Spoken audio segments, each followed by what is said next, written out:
Էդգար Ղազարյանի հետ։ Բարև ձեզ, պարոն Ղազարյան։ Բարև ձեզ։ Շնորհակալ եմ հրավերն ընդունելու համար։ Ես եմ շնորհակալ։ Քանի որ Դիտակետի այս տարվա առաջին եթերն է, շատ ուրախ եմ, որ դուք եք այս տաղավարում եւ վստահ եմ շատ հետաքրքիր հարցազրույց ենք ունենալու, ինչպես միշտ։ Պարոն Ղազարյան, այսօր Պաշտպանության նախարար Սուրեն Պապիկյանը ասուլիսով հանդես եկավ, տարբեր հարցեր հղեցին լրագրողները,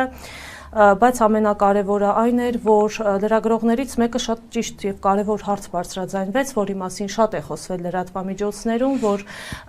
Սյունիքում, Սև լճի տարածքում ադրբեջանցի զինվորականները ստուգում են մեր հայ զինվորներից, որպեսզի բարձրանան հայկական դիրքեր։ Ի պատասխան Սուրեն Պապիկյանը նշեց, որ այդ դիրքը, որը այժմ հայկական է համարվում, անցնում է ադրբեջանական դիրքի մոտով եւ ուզեն թե չուզեն մեր զինվորները պետք է այդ ադրբեջանական դիրքը հատեն, այնուհետև բարձրանան։ Դե ասում է, եթե այդ դիրքը հիմա մենք տանք ադրբեջանցիներին, ինձ մեղադրելու եք, ասեցիք, հանձնում եք դիրքերը։ Հիմա այսպիսի խնդրի առաջ ենք կանգնած։ Նախ փորձենք միասին հասկանալ, թե ինչպես եղավ, որ ադրբեջանցիները հայտնվեցին Հայաստանի Հանրապետության սուվերեն տարածքում։ Ու երբանից դա հայտնվեցին։ Օրինակ ասենք Սուրեն Պապիկյանը, որ 2018 թվականին փողոցներում քարշ էր գալի եւ ասում էր, որ նախկին իշխանությունները վատն են, մեր պետությունը վատն է եւ պետքա իրանք կան իշխանության, որպեսզի պետությունը լինի ավելի պաշտպանված, ավելի հզոր, մարդիկ ապրեն ավելի բարեկեցիկ, չէ՞, տենց խոստումներով։ Այդ ժամանակ, որ ինքը փողոցներում քարշ էր գալի, ադրբեջանցիները ընդեղ էին, այդ հատվածում էին Սև լճի, թե դրանից մի 250 կիլոմետր հեռու, եսիմ որտեղ էին գտնում։ Բայց ո՞նց եղավ, որ այդ 18 թվականի ադրբեջանա-թուրքական հեղափոխությունից հետո ոչ թե մեր դիրքերը ընդեղ ամրապնդվեցին մեր երկրի տարածքում, այլ ադրբեջանցիները եկան հայտնվան ընդեղ։ Սա մեկ։ Երկրորդ, եթե որևէ դիրք մյուսի ծառայությանը խանգարում, ասենք, տեսեք դուք ասում եք, ինչ է, դիրքը տանք, չէ՞։ Հետաքրքիր է, Հայաստանի պաշտպանության նախարարը չի մտածում, որ խնդրի լուծման բոլոր խնդիրների լուծման ձևը Ադրբեջանին տարածքներ հանձնելն է, այսինքն ինքը չի ասում, մենք այդ ադրբեջանական դիրքը կգրավենք, իրանց ընդեղից կհեռացնենք, որպեսզի մեր տարածքները կարողանանք պաշտպանենք, այսինքն իր ամբողջ մտածո, դա բան է, հոգեբանություն է, էլի, մանկավարժական հոգեբանություն, որ իր գլխի մեջ, իր կառուցվածքը, ուղեղի մոլեկուլյար կառուցվածքը թույլ չի տալի, որ ինքը խնդրի լուծման որևէ այլ սցենար պատկերացնի, քննարկի, քան ադրբեջանցիներին տարածք հանձնելը։ Օրինակ ինքը կարա չէ մտածի, ասի մենք իրականացնենք անհրաժեշտ ինժեներական կառույցներ, կկառուցենք նոր ճանապարհ, մեր դիրքը մոտենալու ավելի հարմար դիրքից, անվտանգ դիրքից, որպեսզի մեր դիրքի հերթափոխը, սննդամթերքի, ջրի եւ այլնի կայուն մատակարարումը անհրաժեշտության դեպքում զորքի հասանելիության ապահովումը ապահովենք։ Բայց դիրքը ընդեր գտնվելու իմաստը ո՞րն է, հայրենիքը պաշտպանելն է, չէ՞, բայց եթե ռազմական գործողություն, եթե դրա ճանապարհը ադրբեջանցիների մոտով է, նշանակում է ցանկացած լարվածության պարագայում այդ դիրքում զինծառայողները, իսկ եթե ընդե դիրքա, ուրեմն առնվազն ջոկա, ուրեմն առնվազն 15 զինծառայող։ Ուրեմն դրանք միանգամից պիտի հայտնվեն շրջափակման մեջ թշնամու կողմից ոչնչացման ռիսկերի տակ, չէ՞։ Բայց դու պաշտպանության նախարարը չի մտածում նրանց անվտանգ ծառայության կազմակերպման մասին։ Բայց եթե դու այդքան խոսում եք, մարդկանց խաբում եք, որ սահմանազատում պիտի իրականացվի, իրականացվելու է, իրականացվել է որոշ տեղերում։ Բայց եթե սահմանազատում չեք արել, ինչ գիտեք, որ ադրբեջանցիները պիտի գային, նստեին ընդեղ, չէ՞, նշանակում է, եթե սահմանազատում արած չի, նշանակում է իրանք ապօրին են եկի, այսինքն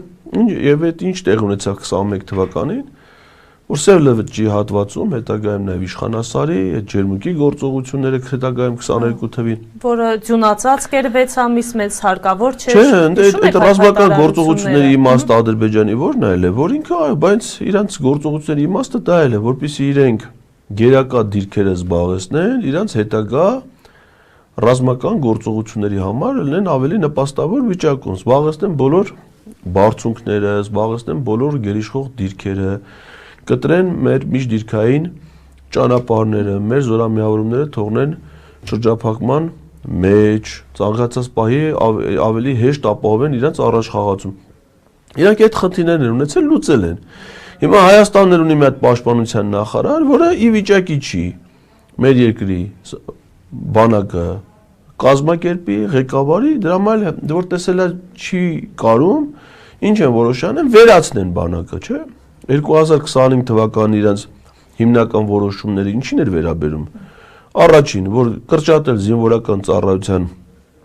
պարտադիր զինվորական ծառայության ժամկետը 1/4-ով, իսկ մեր բանակը հիմնականում համալրվում է պարտադիր ժամկետային զինծառայողներ, այսինքն պայմանագրային զինծառայողները, դրանք շատ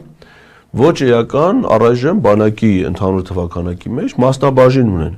Հիմնականում մեր բանակը համալրվում է պարտադիր ժամկետային զինվորական ծառայող, եւ եթե նրանց ծառայության ժամկետը կրճատվում է, նշանակում է մարդիկ զորացրվելու են ավելի շատ թվով զինծառայողներ, քան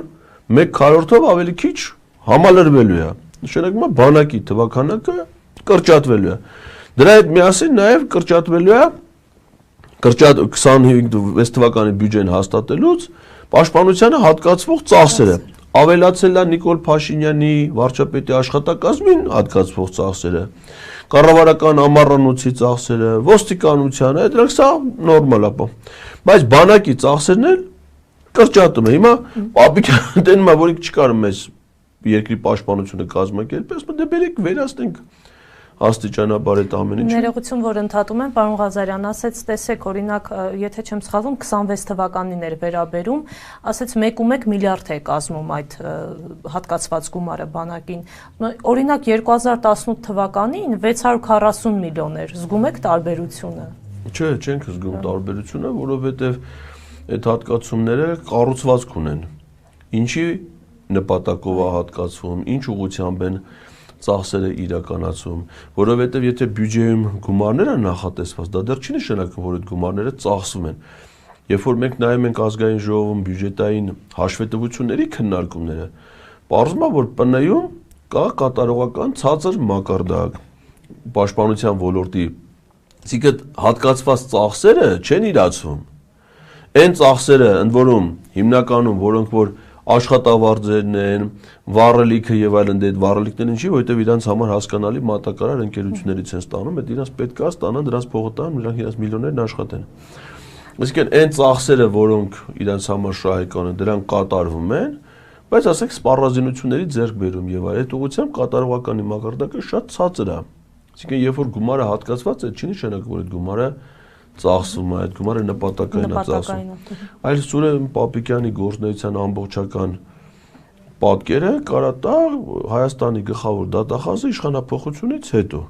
երբ որ մատ ուսումնասիրվի Սուրեն Պապիկյանի պաշտոնավարման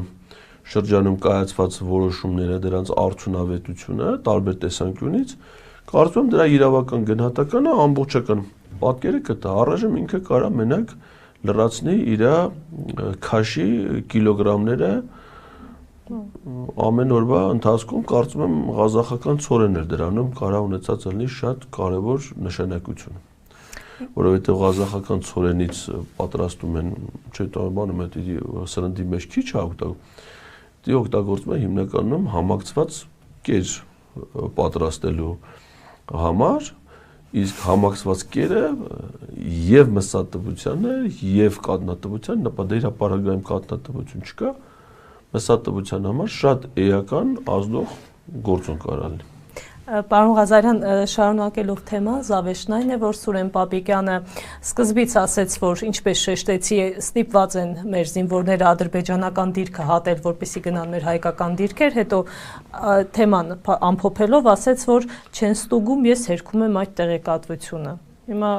օրինակ ինչպես հասկանա քաղաքացին այդ հայտարարությունը։ Չէ, ինքը հաստատում ասում է, որ մեր զինվորները գնում են ադրբեջանական դիրքի մոտով, դե պատր ադրբեջանական դիրքը։ Ասում է բլոկպոստ է, այսպես ասենք։ Դե ինչ անեն, բայց ճանապարհը ոնց ասենք, եթե ճանապարհը անցնում ադրբեջանցիների մոտով, մամուլն է գրում է եւ տեղեկությունները որպես կանոն ճիշտ են լինում, այսինքն եթե հերկվում են, ապա հերկվում են փաստերով։ Նման փաստացի հերքում չկա, ինքը իր խոսքով ասում է տենց չի։ Ինչ գիտի, դե ծառայել է, դե եղել է ակնհայտ է, որ ինքը մի կողմից հաստատում ասում, մեր զինվորները գնում են ադրբեջանցիների մոտով, մեր դիրքերը իրար մոտ են գտնվում, չէ, իրար հետ զրուցում են ինչ-որ, բլոտ են, կարող է բլոտ են խաղում։ Դες բաներ հիմար խոսույթ է դա։ Պարզա մի բան, որ ադրբեջանցիները գտնվում են Հայաստանի Հանրապետության տարածքում, վերահսկում են տարածքներ, որոնք իրանց համար ունեն ռազմավարական նշանակություն, իսկ իրանց համար ռազմավարական նշանակություն ունեն տարածքները, որոնք խափանում են մեր միջդիրքային սնուցումները, մատակարարումները եւ իրանց համար նպաստավոր դիրքեր են ստեղծում հետագա ռազմական գործողությունների իրական։ Այդ իմաստով Սուրեն Պապիկյանի իշխանության գալուց հետո բոլոր դեպքերում Ադրբեջանն ունեցել է հաջողություններ։ Հայաստանի զինված ուժերը դեռ ոչ մի տենց տեղ հաջողություն չէ, իսկ Սուրեն Պապիկյանի պաշտպանության նախարար եղած ժամանակ չի եղել մի դեպք, երբ որ Հայաստանի զինված ուժերը ունենան ավելի նպաստավոր դիրք, թեկուզ մեկ հենակետում, քան ունեցել են մինչև Սուրեն Պապիկյանի պաշտպանության նախարար լինելը։ Բայց որ հսկայական տարածքներ 22 թվի ջերմուկի վրա ադրբեջանցիների հարձակման ժամանակ Հայաստանի պաշտպանության նախարարը ես չէի։ Սուրեն Պապիկյանն էր։ Այսքանով ամեն ինչ ասված է։ Պարոն Ղազարյան, հակաեկեղեցական արշավը շարունակվում է, տիրադավերի թիվը գնալով ավելանում է, օրերս էլ Մասյացոտնի թեմի նախկին առաջնորդ Գևորգ Սարոյանը Պետրոս Ղազարյանի մոտ հյուր էր։ Ծիծաղում են, նկատել եք։ Այո։ Ասեք, հարց են տալի, ծիծաղում են, չէ, նա ինչ-որ նորմալ մարդ չի, դա ինչ-որ բան է։ Պետրոսը ինչ հարց տալիս են, իր առաջի ռեակցիան, թե Պետրոսին է ձեռ առնում, թե այդպես ծաղրում է, գիտի, որ Պետրոսի մոտ, Պետրոսի պիտի ձեռ առնեն, ինքն էլ տենց երևի լսել է այդ Ղազարյան versus Ղազարյանը նայե բան երևի դրա ազդեցության տակ հենց Պետրոսին տենում է մի անգամից ինչ հարց տալիս են ես ինձ շատ պրիմիտիվ են այս բանով էլ ինձ մանկական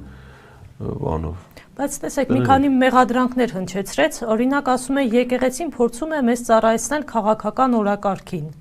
Եկեղեցին թե Նիկոլ Փաշինյանը, որովհետև նրանք Փաշինյանի քաղաքական օրակարգին են այժմ ծառայում։ Ես ինքը չի կարող ներկայացնել մի փաստ,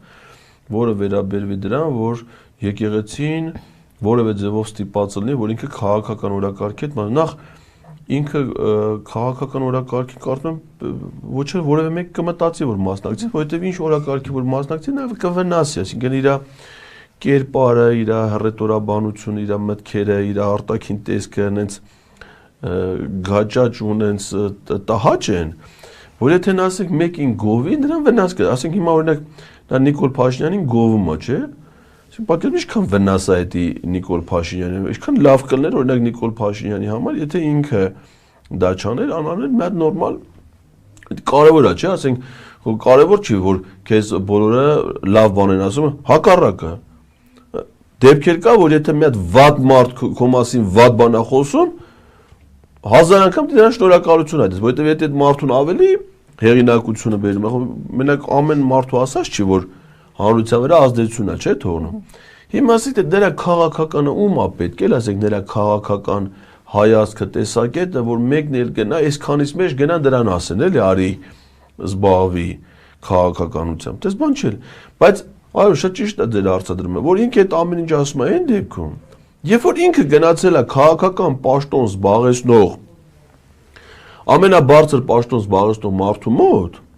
միասին ստորագրում են փաստաթղթեր, որոնք իրավական արժեք չունեն, հակաեկեղեցական են, հակականոնական են, առաքելական եկեղեցու տեսանկյունից, հակասահմանադրական ու հակաօրինական են մեր պետության տեսանկյունից։ Այսինքն երկու ապօրինություն միաժամանակ անում է, հետն էլ ասում է, մեզ քաղաքականության դու հիմա ես դառել քաղաքականության մասնակից ու սրանց բանը է տիրադավների էլի լինեն եպիսկոպոսները թե ծխական քահանաներ թե ավելի սարսափելի է, որովհետև ասենք սրանք խո ապուշ չեն էլի, իրանք ապուշ չեն Մեր եկեղեցում ապուշներ չկան, որովհետև մեր եկեղեցում բոլոր քահանաներն լավ ստանում են շատ որակյալ կրթություն։ առնվազն նրանք գոնե Էջմիածնի հոգևոր ճեմարան, Էջմիածնի հոգևոր ճեմարանը Հայաստանի ամենահին եւ ամենահեղինակավոր բարձրագույն ուսումնական հաստատություններից մեկն է, այսինքն դրա շրջանավարտ լինելը արդեն երաշխավորում է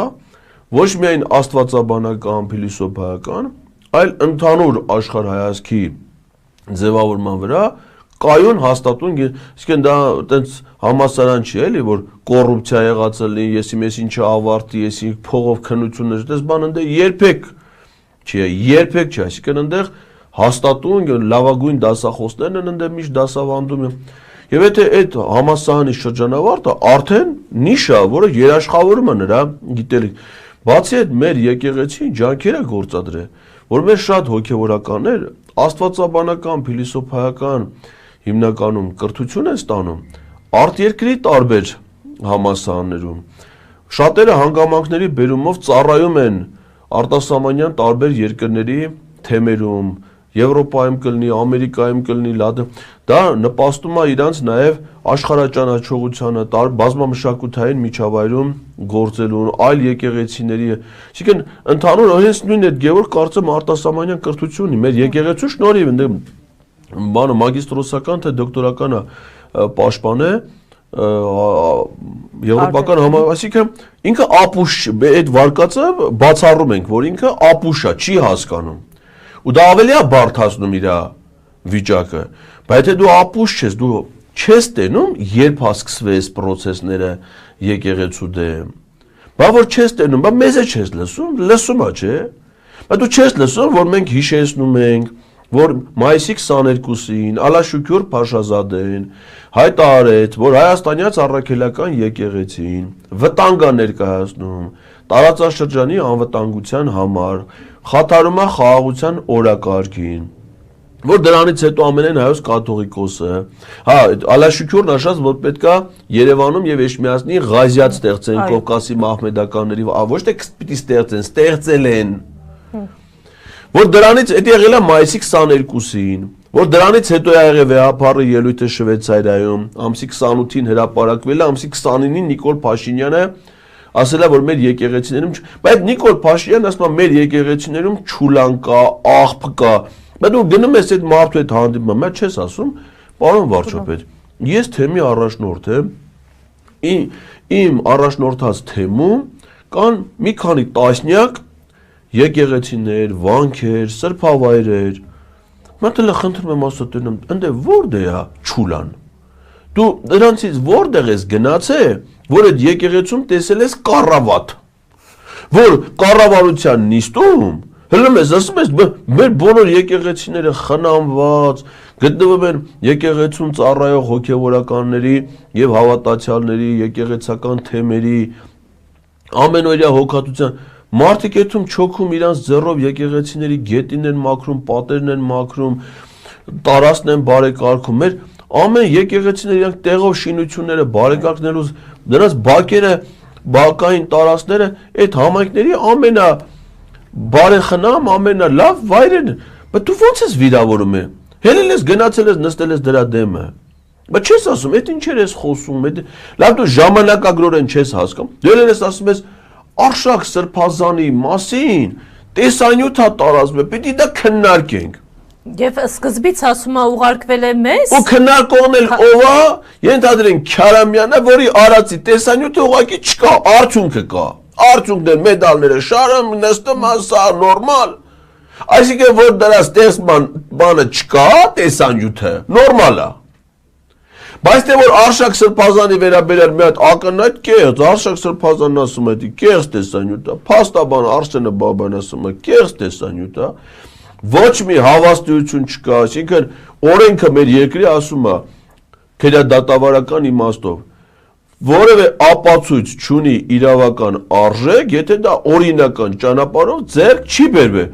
Իսկ մարդուն գաղտնալսելը, գաղտնի նկարելը, առանց դատարանի որոշման, եթե նույնիսկ դա ապօրին, այսինքն դու ոնց ես ապօրինությունը մտածում դարձնես քննարկման առարկան, հետն է որ այդ ապօրինությունը սուտ է, ակնհայտ սուտ է, որովհետև ում որ դա առնչվում է, դա ասում է ախպեր ջան, ես դες բան չկա, սուտ է դա։ ու որ դա կարա սուտ լինի, ակնհայտ չէ տարածողովը Նիկոլ Փաշինյանը, բայց սուտելու դու ումից էիր ուզում տենայ։ Նիկոլ Փաշինյանն չի գնացի կպե Արշակ Սրբազանի, որովհետև ձեր այդքան սրբազանների մեջ այս ամբողջ վերջին շրջանում արտահայտվել էին հրապարակային խոսքով, ելույթներով, հանրային Միքայել Սրբազանը, Արշակ Սրբազանը, Բագրատ Սրբազանը, իրենք դեռ կալանքի տակ են այսօր։ Բայց դու եթե ապուշ ես, իսկ քննարկեցինք, ասեցինք, որ ինքը ապուշ չի։ Բայց դու քեզ այդ հարցը չես տալի, հանիրավի այդ սրբազանները, չէ՞։ Ու դու ասենք, որ ապուշ չես հասկանում, որ այդ մարդիկ, որ հիմա կալանքի տակ են, ոչ թե ինչ-որ հանցանք են գործել, ոչ թե մեղք են գործել, որ իսկապես այլ ակնհայտ նրանց կալանքի որոշումը տվել է ինքը Նիկոլ Փաշինյանը, չէ՞, իրավապահ մարմինները գտնվում են փաստացի նրա ազդեցության տակ, չէ՞։ Հիմա դու այդքան բանը հասկանալով գնացել ես բանը, նստել ես այդ նույն մարդու հետ, ապօրինի թղթեր ես ստորագրում։ Բա որ ասենք ստորագրում ես ինքը վերևը գելա վարչապետ Նիկոլ Փաշինյան, տակը քո ստորագրությունն է։ Բայց չես ասում պարոն վարչապետ, դու որպես վարչապետ ստորագրելուց առաջ նորից ինքը ապուշ չի։ Հիմա եթե ապուշ չի, պիտի ստորագրելուց առաջ ասի մի րոպե։ Եթե վարչապետ, ուրեմն դուք պիտի ունենաք լիազորություններ։ Ձեր լիազորությունները, պարոն վարչապետ, սահմանված է կառավարության, կառուցվածքի եւ գործունեության կարգի մասին Հայաստանի Հանրապետության օրենքի 7-րդ հոդվածով։ Դրա 16-րդ կետում ասում է, որ վարչապետը կարա ստեղծի խորհրդակցական մարմիններ, բայց վարչապետը կարա ստեղծի խորհրդակցական մարմիններ իր լիազորությունների, կառավարության գործունեության ծրագրին վերաբերող։ Հիմա ասում ես, սա խորհրդակցական մարմին չէ ստեղծե։ Բայց ինչ վարչապետ։ Բայց կառավարություն դու վարչապետ ես, որ դու ամեն օր խոսում ես, ասում ես եկեղեցին պիտի բարեփոխեն, կաթողիկոս պիտի գնա, կանոնադրություն պիտի հաստատվի, պիտի մեկը լինի տեղապահ, սկզբից ասում էր պիտի լիներ ամբոստացիալ քահանային Արամ Ստյոպի վրային է։ Հետո տեսան, որ չէ, Բենտլի առաջին գե դրանք ասեն, ի Ստյոպ արա, չհասկացան կարա մենք այստեղ միլիոնները տակներս դրաստեն գնացել ես չոլերի մեջից ու մեզ կտեբե։ Ցերին դրան ասին պիտի բանալ։ Այդ սա որ ասում ես,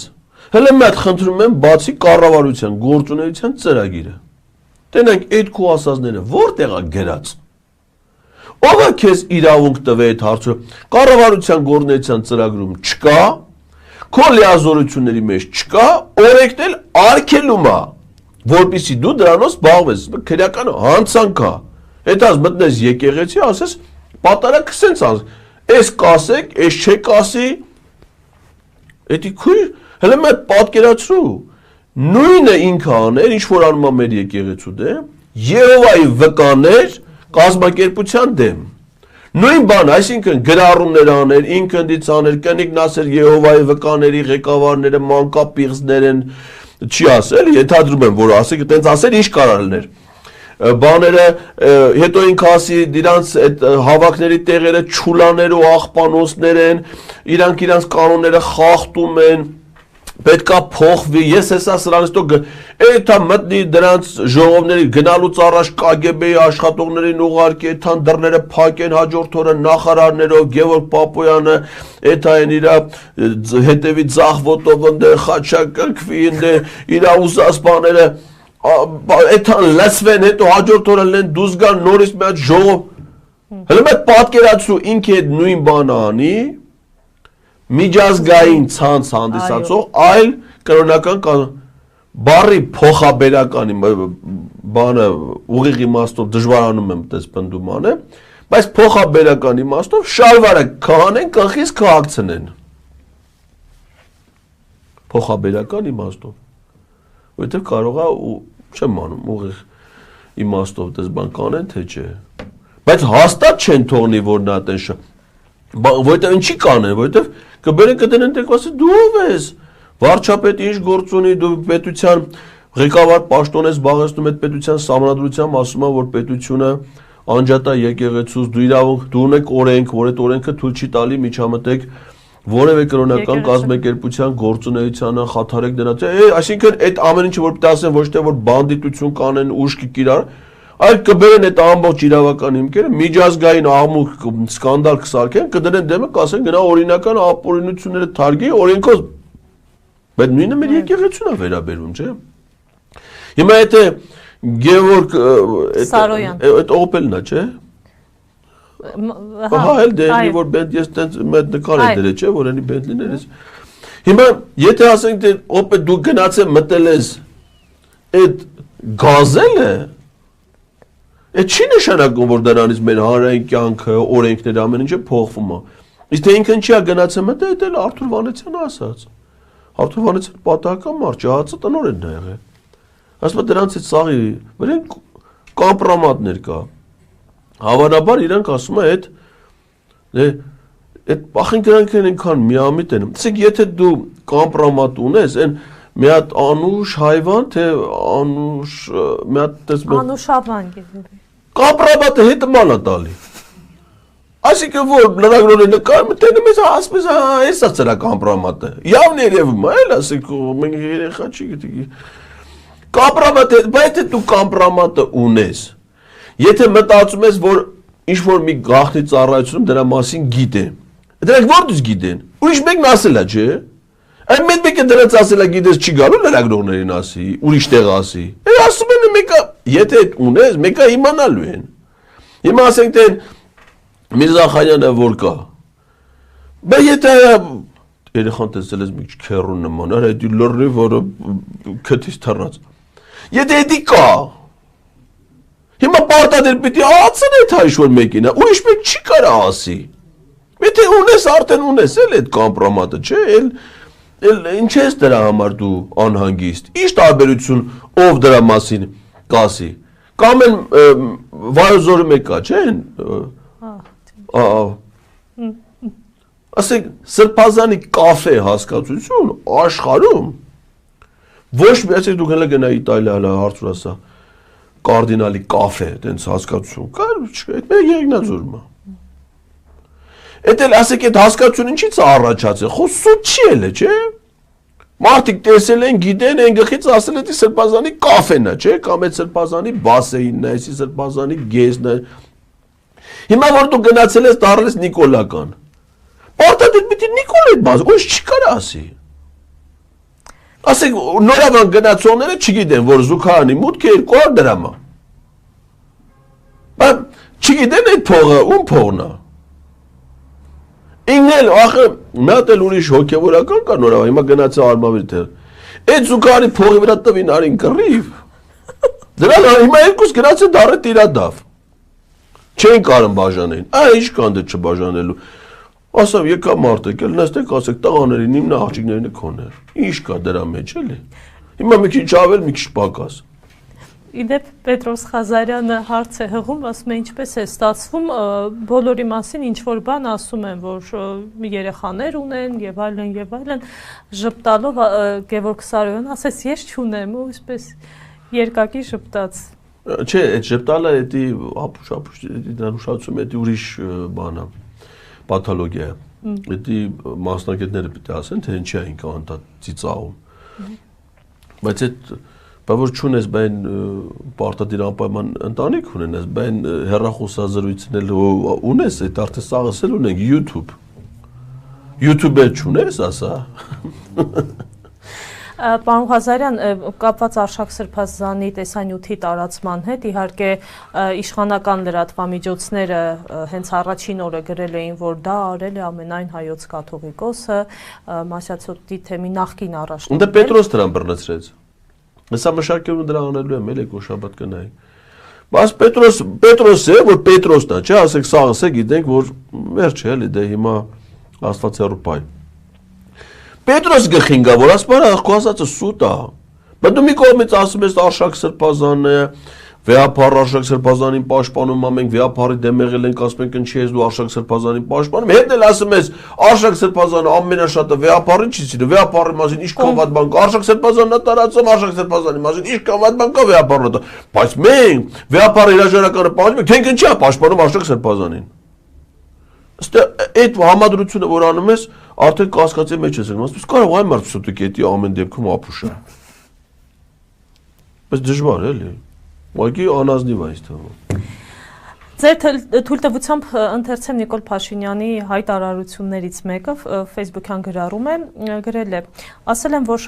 Կտրիչ Ներսիսյանը ամենայն հայոց կաթողիկոս չէ եւ հետեւաբար այդ դիրքից նրա կայացրած որոշումը մեզ համար արժեք չունի եւ առ ոչինչ է։ Այդպիսի հայտարարություն երկրի վարչապետը իրավունք ունի անելու եւ որքանով է սա օրինական։ Դա ինձ թվում է տգիտության հետևանք է, դե մենք ամեն անգամ Նիկոլ Փաշինյանի մասին խոսելիս պետք է հիշենք, որ դա մի մարդ է, որը չի ստացել նորմալ ընտանեկան դաստիարակություն, չի ստացել նորմալ կրթություն, օրինակ ի տարբերություն Opel-ի, Bentley-ի մեկը Նիկոլ Փաշինյանի ունեցած իր կրթությունը հավաստող ամենաբարձր աստիճանի փաստաթուղթը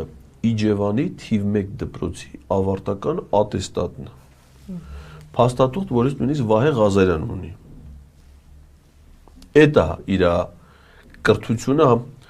հիմա, այսինքն վստահ կարող ենք ասել, որ ինքը տգետ է, այսինքն չունի գիտելիքներ։ Ու դրա հետ միասին նաև շատ վատ մարդ է։ Բարոյական արժեքներում, բարոյական նորմերը խախտող։ Օրինակ Կտրիչ Ներսիսյան անունով կաթողիկոս մենք չունենք։ Այո։ Կտրիչ Ներսիսյան անունով կարծեմ հիմա քաղաքացի չգիտեմ ռեեստրում այլ քաղաքացիներ կան թե չէ, բայց ում որ ինքը նկատի ունի ընտրողների ռեգիստրում անձնագիրը որ ունի կոչվում է Գարեգին Բ Ներսիսյան։ Այսինքն անունը Գարեգին Բ-ը պաշտոնապես գրանցված։ Հետևաբար ցանկացած պաշտոնատար անձ պիտի խոսի մարդու հետ այնց, ոնց որ իր պաշտոնական անունը, այսինքն եթե իմ անունը Էդգար Ղազարյանն է եւ բոլոր պետական փաստաթղթերում ես հաշվառված եմ որպես Էդգար Ղազարյան, Նիկոլ Փաշինյանը չի կարող ինձ ասի Կտրիչ Ղազարյան։ Եթե ասի, ուրեմն կամ տգետ է, կամ ինքը փորձում դե տենց է որը մենք էլ իրան կարանք ասենք դու ոչ թե Նիկոլ Փաշինյանն ես, այլ անասուն Փաշինյանն ես։ Մենք էլ քեզ ասում ենք անասուն։ Սխալ է, չի կարելի։ Այդ մարդու անունը անասուն չի։ Նիկոլա։ Հետևաբար չի կարելի նրան այդպես բան ասել։ Նույն կերպ ինքը չի կարա մարդուն այլ անունով դիմի։ Առավել ևս եթե դիմում է հոգևորականին, որը ունի այդ կարևոր, այսինքն այդ ձևով դիմելը նախ ինքը նսեմացնում է մեր բոլորի հայ քրիստոնյաների հոգևոր զգացմունքները, ինչը որը անբարոյական է։ Հիմա դրա հետ միասին ասում է, իր քանի որ ինքը ամենայն հայոց կաթողիկոսը չի, իր կայացրած որոշումները առողջ, բա կաթողիկոսը ինքը չի, բա կնիկը դա կաթողիկոսը։ Այսինքն եթե դու կնգատ գլխարկի վրա մի հատ զարդ խփած, որը արտաքինից խաչ է հիշեցնում։ Ուրեմն ստացվում է, որ կաթողիկոս քո կնիկն է,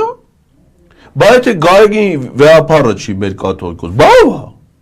Բա ով կարա, ասենք Մասսաչուսեթս թեմի առաջնորդին, եթե ինքը չի ազատում, բայց եթե անհրաժեշտություն առաջացե, որ ազատվի։ Ասենք մարդակ ինքն է, չէ, այտենց լում է, հոգևորականները գնում են դիմում են, ասում են խնդրում եմ ինձ կարգալություն։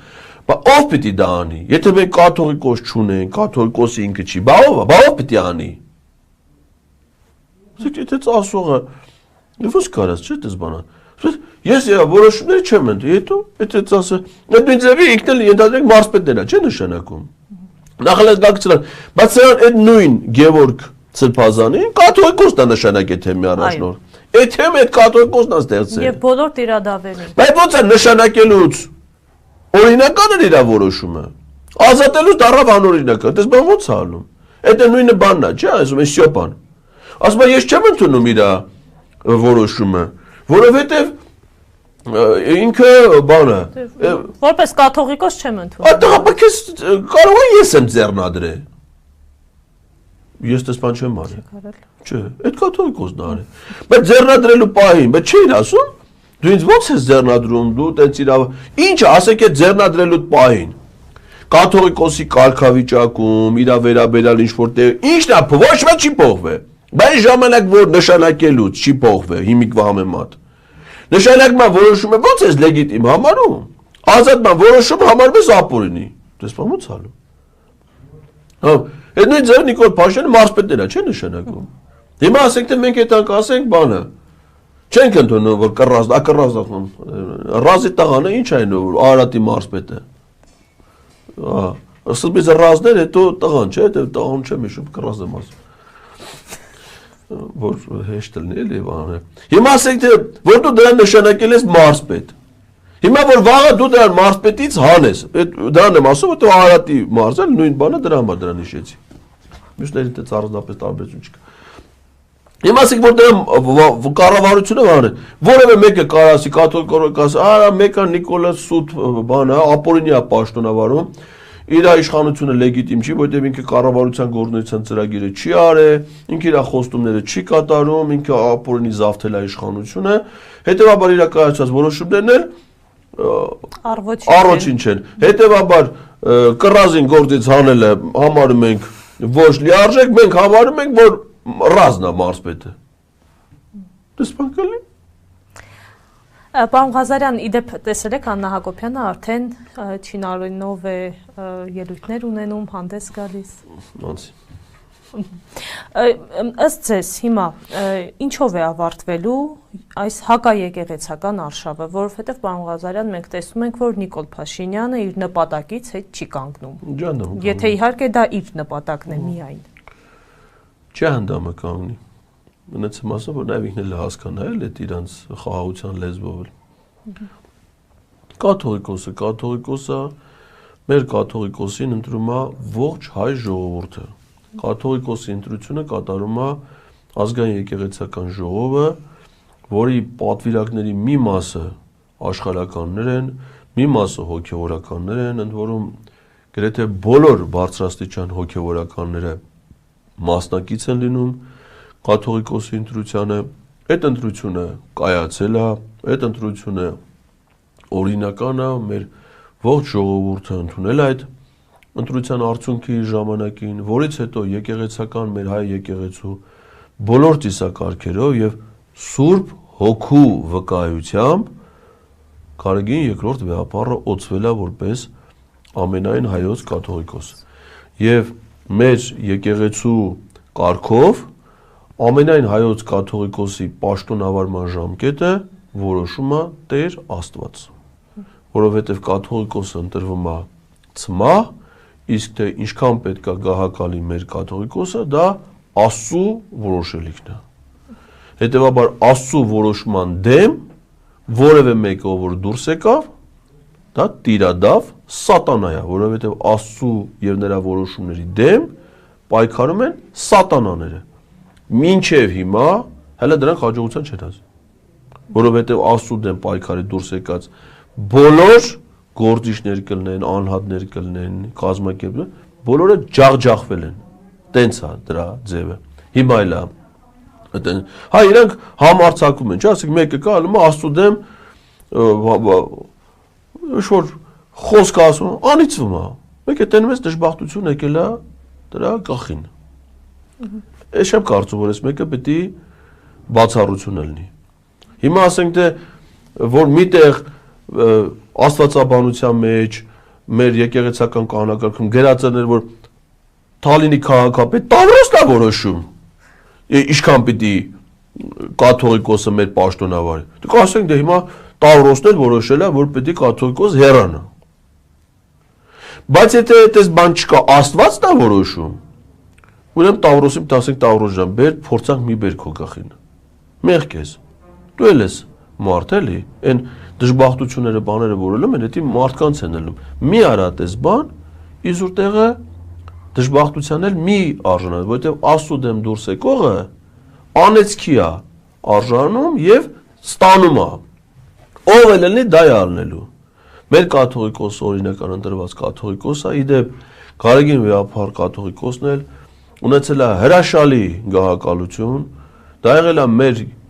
կյանքի ընթացքում, մեր գիտակցության ընթացքում։ Ես իմ աշկերով եմ տեսել այն եկեղեցիները, վանքերը, որոնք կառուցվել են, վերանորոգվել են ամենայն հայոց կաթողիկոսի գահակալության շրջանում։ Մեր ժողովուրդը ինչքան ավելի կապված եղել եկեղեցու, չէ, ասենք նա անկախության շրջանում դարած, այսինքն խորհրդային միությունը դեռ նոր էր փլուզվել, որ դա աթեիզմի շրջանից հետո մարդկանց այդ հոգևոր կապը 99 թվականին։ Այո, հոգևոր կապը եկեղեցու հետ, քրիստոնեական արժեքների տարածումը, դաստիարակությունը եւ դպրոցներում հայ եկեղեցու պատմություն, դասագրքերը ուսում, այսինքն ոչ միայն եկեղեցիներ շինությունները կառուցելը, դե պայմանները ստեղծելը, որ մենք պատարագի գնանք, այլ նաեւ հոգևորականները ասում են, այսքան մարդ կարգալուծելը, բայց տենում ես դե եկեղեցի ցանկացած կազմակերպությունում էլ ինչ տեսակի լավն էլ վատն էլ գալի, հիմա վատերին հանել շպրտելու դա խո վատ բան չի, բայց հələ նայենք հոգևոր կրթությունը եւ բանը Գևորգյան Ճեմարյանը եւ Վազգենյան դպրոցը եւ արտասահմանյան բուհերում մեր հոգեվորականների կրթությունը, բայց ով այդ հոգևոր դաստիարակության կրթական կենտրոնները ամբողջ մարզերում եկեղեցիներին կից քրիստոնեական դաստիարակության կենտրոնները ժամանակին որ ստեղծվել են այդքան ուսուցիչների վերաբար հսկայական աշխատանք է տարվե ազգային եկեղեցական կրոնական բոլոր իմաստներով զարգացած տենց առաջնորդի նկատմամբ դες զազրախոսությունը ոնց կարելի է դա ընդունելի համարել միակ բանը որ հասնում է մեր կաթողիկոսին դա աղոթներն են առ Աստված նրա առողջության եւ երկարամյա գահակալության համար Նիկոլ Փաշինյան կլինի Տավրոս կլինի թե Օպել կլինի հələ մի հատ դրանց նայեք ընդհանուր մեր եկեղեցու 1700-ից ավել դարերի պատմության խորհրդի ավանդույթների Աստվածային ուժի մժերներ հետևաբար ինչքան էլ ուզում է հետևողականություն ցուցաբերեն չեն դրանք հաջողություն կաթողիկոսն չի ինքը հրաժարվելու որևէ առիթ պատճառ չունի 20 հոգի զուգարանի փող իրար մեջ չկիսողները հելել են ասում են մենք կաթողիկոս ջանդամ եք ոնց եք պահանջում դրա 20 հոգի հելել են են ասում 200 հոգի հելել են իրանց որդեական հավատարմները նայեք ինչ է կատարում Քանի 100 հոգևորականներ, բարեպաշտ, առաքինի նայում ես նորմալ մարդիկ, ստյոպա են դրանք, նորմալ մարդիկ հելել են իրենց որդեական հավատարմությունը և կաթողիկոսին և եկեղեցուն այդում, անսասան կանգնած է մեր եկեղեցին, ինչ է երկու, Նիկոլ Փաշինյանով է, որ դա մեր կաթողիկոս հրաժարական, մենք իրանց կաթողիկոս հրաժարական պահանջում ենք, ինքը մեր եկեղեցու հետ ինչ կապ ունի Ամեն կիրակի ես գնում եմ եկեղեցի Պատարագի Բայց անցած տարի ամեն կիրակի ինչի չէր եթում 2025 թվի հունվարին ինչի չէր եթում Բայց հավատացյալ են որ ամեն կիրակի գնում է չէ Բայց դու ինչի նոր սկսիր գնա Այդ մեր եկեղեցու տեղը ինչի Այդ Ալաշուկյուրի հայտարարություններից հետո իմացար մեր եկեղեցու տեղը Բայց անցած տարի գնայիր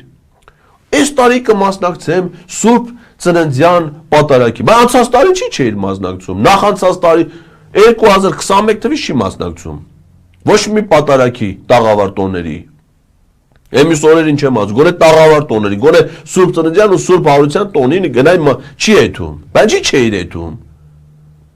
Ես մեր եկեղեցու զավակ եմ Ղալատ ես արել որ մեր եկեղեցու զավակ ես Ինչով է երևում որ դու մեր եկեղեցու զավակ ես Որտեղից է երևում Սաղմոս գիտի Ինչ կապ ունես դու մեր եկեղեցու հետ Եթե դու մեր եկեղեցու հետ կարա կապ չունես խո բոլորը պարտադիր չի որ Բայց եթե կապ չունես մեր եկեղեցու հետ Ինչ գործ ունես գազ քննարկես մեր եկեղեցում Ին կարգը ոնց պիտի լի կանոնը պիտի Հիմա ես հռոմեա կաթոլիկ եկեղեցու զավակ չեմ Հարգանք ունեմ այդ եկեղեցունը Հիմա ես ինձով է իրավունք տվել ես մտածում ասեմ Հռոմի պապը Լևոն 14-րդը պիտի պաշտոնավարի թե չէ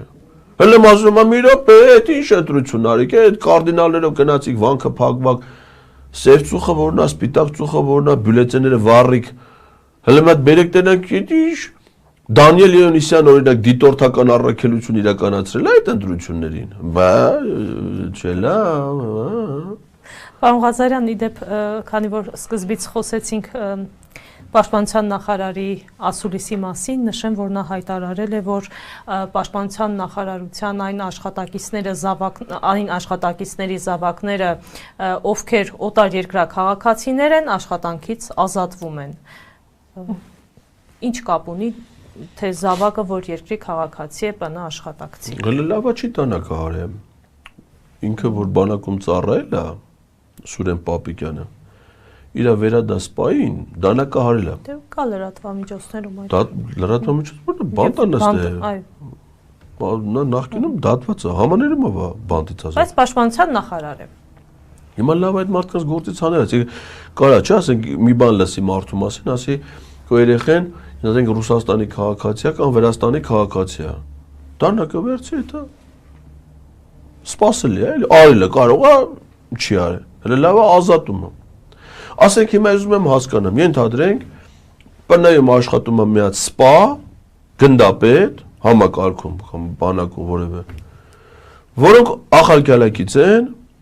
ու իր երեխեքը Վրաստանի քաղաքացի են, որովհետև ընդեղ են ծնվել,